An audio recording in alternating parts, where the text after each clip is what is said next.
નમસ્કાર સૌ દર્શક મિત્રો, આજનો મારો ટોપિક છે કે સોશિયલ મીડિયામાં આવતા ફેક ન્યૂઝ. હવે આજના જમાનામાં તો નાના મોટા દરેક પાસે આ ટચ સ્ક્રીન મોબાઈલ હોવો ને એ એક સાવ સામાન્ય બાબત છે. હવે વાડીએ ખેત મજૂરી કરવા આવેલા અભણ માણસો હોય કે પછી ઇન્ડિયાના પ્રેસિડેન્ટ હોય, બધા જ પાસે આ મોબાઈલ તો હશે ને હશે જ. અને આ એક અગત્યનું જરૂરી સાધન પણ છે. પરંતુ ઘણાને તો એવી આદત હશે કે એવું એડિક્શન હશે ને કે એમને એવું પૂછો ને કે 1 કલાક તને એક ટાઈમ તને જમવાનું નહીં મળે તો એમને ચાલશે, પરંતુ જો એમને કહેવાનું આવે ને કે 1 કલાક તને મોબાઈલથી દૂર રાખવાનો આવશે તો એ પાગલ જેવો બની જશે. તો તમે આ જરા એડિક્શન તો જુઓ. ખરેખર આ લત હવે છોડાવવી હોય ને તો હવે સાવ નામુમકિન જ છે, કારણ કે કોઈ કાળે આ લત હવે છૂટેવી જ નથી. હવે આના માટે તમે સાધુ સંત મહાત્મા કે ઋષિ મુનિઓ કે વ્રત તપ જપ કાંઈ પણ કરી લો ને, આ લત હવે કોઈ કાળે છૂટે એવી લાગતી જ નથી. હવે નાના ટાબરિયા હોય કે મોટા હોય, બધાનો મોબાઈલ પ્રિય છે. અને જે બનાવનાર હશે ને ખરેખર ખૂબ બુદ્ધિશાળી હશે, કારણ કે એમને ખબર છે કે એકવાર જેની પાસે આ મોબાઈલ આવ્યો ને કે આ ગેજેટ્સ આવ્યો ને હવે એ એનાથી દૂર રહી જ નહીં શકે. એટલે તો આટલી બધી કંપની માર્કેટમાં અત્યારે અવેલેબલ છે. હરેક રોજ નવા ફીચર્સ, નવા રોજ કેમેરા સાથે મોબાઈલ, રોજ એક નવો અપડેટ થઈને આવે છે. હવે તમે તો આ નાના ટાબરિયાઓને પણ જોયા જ હશે કે એમની સામે તમે મોબાઈલ આપશો ને તો એવા સરસ સ્માઈલ આપતા આપતા કલાક વિતાવી નાખશે. એને ખુદને પણ નહીં ખબર હોય અને અવાજ પણ નહીં કરે. હવે જે હોય એની પાસેથી તમે મોબાઈલ લઈ લેશો ને કે તરત જ રડવા માંડશે, તોફાન કરશે, ઘણું બધું. આવું આપણે બધાએ ફીલ કરેલું જ છે. તો હવે દોસ્તો આપણે મૂળ મુદ્દા ઉપર આવીએ. હવે વાત એ છે કે મોબાઈલ તો બધા પાસે છે જ, પરંતુ આ મોબાઈલનો ઉપયોગ માણસ કેવો, કેટલો અને ક્યારે કરે છે ને આ ઉપર એનું આખું જીવન નિર્ભર છે. ભલે મારી વાત કહેવામાં તમને સાવ સાદી લાગે કે મારી વાત તમને સાદી લાગશે, પરંતુ ખૂબ ગંભીર કહી શકાય ને એવી આ મારી વાત અને આ ટોપિક છે આજનો. તો તમે પણ મારી આ વાતને ગંભીર રીતે સમજીને પછી જ મને કોમેન્ટ બોક્સમાં કોમેન્ટ કરજો. હવે તમે એટલું સમજી લો કે આપણે બીજે કશે આવી કોઈ તપાસ નથી કરવી. આપણે ખુદ આપણા જ જીવનમાં એક ડોક્યુ કરીએ તો, કારણ કે બધા પાસે 24 કલાક પણ છે અને મોબાઈલ પણ છે. ઘણાના ઘરમાં તો 4, 5, 6, 7 મોબાઈલ હશે અને ઘણા તો એક વ્યક્તિ પાસે 3 મોબાઈલ પણ હશે. હવે આટલું બધું મોબાઈલનું એડિક્શન છે તો હવે આપણે એના સારા અને નરસા ગુણ પણ જોઈ લઈએ ને, અને એ પણ આપણે આપણી જ જાત ઉપર ખુદ તપાસીએ કે 24 કલાક આપણી પાસે છે, મોબાઈલ પણ છે.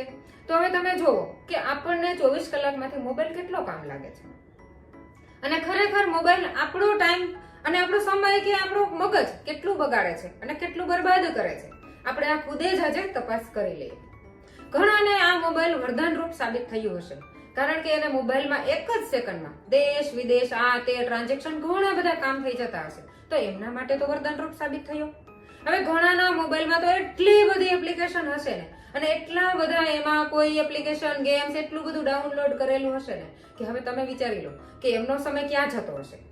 મોટા ભાગનો સમય, એનો સારો જે સમય છે ને એ આમાં જ વેડફાઈ જતો હશે. તો એમના માટે આ શાપ છે કે અભિશાપ, હવે આપણે ખુદે જ આ નક્કી કરવાનું છે.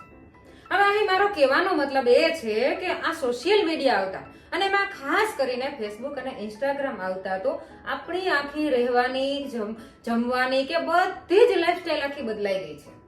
અને એમાં પણ ખાસ કરીને ઇન્સ્ટાગ્રામ, કારણ કે એમાં સાચી ખોટી એવી રીલ્સ બતાવવામાં આવે ને કે વાત જ ના પૂછો. અને ઘણીવાર તો એમાં એવા કોઈ સારા ન્યૂઝ હશે ને તો એને એટલા બધા વાહિયાત બનાવીને, બનાવટી બનાવીને આપણી સામે પીરસશે ને કે આપણે પણ સાચા અને સારા સમજીને એને બસ ફોરવર્ડ કરવામાં જ લાગી જતા હોય છે. ખરેખર તો આ ન્યૂઝના 10% માહિતી પણ આપણી પાસે સાચી પહોંચતી નથી આ ઇન્સ્ટાગ્રામમાંથી. હવે આપણે સાચી માહિતી જોઈતી હોય તો એની આ સમાચારની પણ એપ્લિકેશનો ઘણી બધી છે, પરંતુ આપણને એક ઇન્સ્ટાગ્રામની હેબિટ પડી ગઈ છે અને એમાં જ આપણે ન્યૂઝ જોઈ લઈએ છીએ. અને એમાં 90% ઉપર ભેળસેળ કરીને એટલા બનાવટી બનાવીને આપણી સામે એ લોકો ન્યૂઝ આપે ને, અને આપણે પણ એ ન્યૂઝ એકદમ ઝડપથી ફોરવર્ડ કરીને બસ એનો ફેલાવો કરવા લાગીએ છીએ. હવે ખરેખર જો સારા અને પોઝિટિવ ન્યૂઝ હશે ને તો એનો પ્રચાર આટલો ઝડપથી નથી થતો. હવે જ્યારે કોઈ નેગેટિવ ન્યૂઝ હશે ને તો એના પ્રચારકો તો જાણે એની રાહ જોઈને બેઠા હોય ને એવી રીતે એનો પ્રચાર કરશે ને આડેધડ મેસેજ ફોરવર્ડ કરી દેશે. તો દોસ્તો, આપણે આવા ખોટા ન્યૂઝ, ખોટી રીલ્સ કે આવો આપણો ટાઈમ બગાડી નાખે ને આવા એપ્લિકેશનોથી બને એટલી દૂર રહેવાની ટ્રાય કરવી જોઈએ. આપણે અને આપણા બાળકોને આમાંથી ખાસ બચાવવાની અત્યારે જરૂર છે. કારણ કે આપણો મોટા ભાગનો સમય આ જ બધી વસ્તુ વેડફી નાખે છે. ખરેખર તો આ ગેજેટ્સ બહુ સારા કામ માટે ઉપયોગી થાય એવું છે, પરંતુ આપણે એનો અત્યારે દુરુપયોગ કરી રહ્યા છીએ. અને ખરેખર આપણા જીવનમાં સમજવા લાયક, શીખવા લાયક ઘણું બધું છે. અરે આખી દુનિયા છે. તો પછી શા માટે આપણે આવી ખોટી રીલ્સ જોવામાં આપણો ટાઈમ મોટા ભાગનો બરબાદ કરી નાખીએ છીએ? તમે આટલું જરા વિચારશો ને તો તમને આઈડિયા આવશે કે આ લોકો પોતાના ક્રિએટિવ માઇન્ડથી આપણું મગજ અને આપણો આ સમય છે ને, કિંમતી સમય, એ વેડફી રહ્યા છે. અને આપણે પણ એમાં વેડફી જ નાખીએ છીએ. તો પછી શા માટે આપણે આપણો સમય આવું કોઈ ક્રિએટિવ કરીને કે ક્રિએટિવિટી કરીને આપણો સમય આપણા માટે અને આપણા બાળકો માટે જ કરીએ? તો આપણા બાળકો માટે આપણે કંઈક ક્રિએટિવ કરશું ને તો એમને પણ કામ લાગશે અને આપણને ખુદને તો કામ લાગવાનું જ છે. તો દોસ્તો, મારો આ વિડીયો બને ને એટલો શેર કરજો. અને જે લોકોનો આમાં સમય બરબાદ થઈ રહ્યો છે ને રીલ્સ જોવામાં ખાસ કરીને, તો એને એમાંથી ઉગારીને બચાવીને તમે એને હેલ્પફુલ જરૂર બનજો. ધન્યવાદ.